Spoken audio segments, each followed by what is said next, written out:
সাগরণী হত্যা হয়েছে।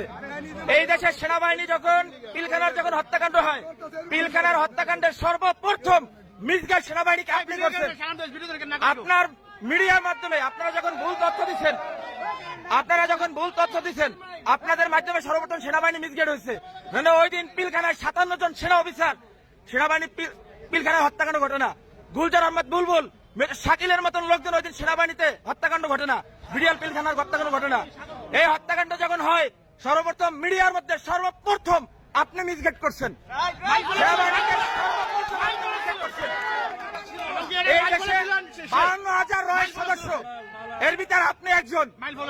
এই দেশকে আপনারা ভারতের অঙ্গরাজ্য বানাবার জন্য যা করাবার তাই করছেন, ঠিক আছে? আপনি এখনো কেন আপনার হাতে এখনো ছাত্র হত্যার রক্ত এখন আপনার হাতে লেগে আছে? আপনাদের মতন চাটুকার, আপনাদের মতন কিছু কুলাঙ্গার সাংবাদিক পেশাটা হচ্ছে সবচেয়ে মহৎ পেশা। সত্যের উন্মোচন তারাই করে, কিন্তু আপনারা সত্যটারে মিথ্যা বানাইয়া এই দেশটাকে একটা কিসিম ভুটানের মতন আপনারা অন্ধকার জগতে বানাই ফেলাইছেন ভারতের অঙ্গরাজ্য বানাবার জন্য। আপনি এদেশের একজন নাগরিক হয়ে আপনি এদেশের ক্ষতি কিভাবে করেন বলেন তো? আপনি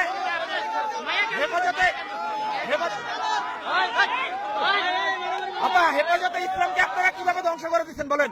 হেফাজতে ইসলাম নিয়ে আপনি মামুনুল হক সাবুদ্দিন নিয়ে আপনি জোনায়েদ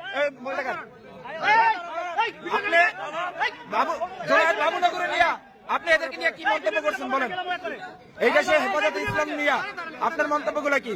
আমরা আপনার সমস্ত কিছু দেখছেন।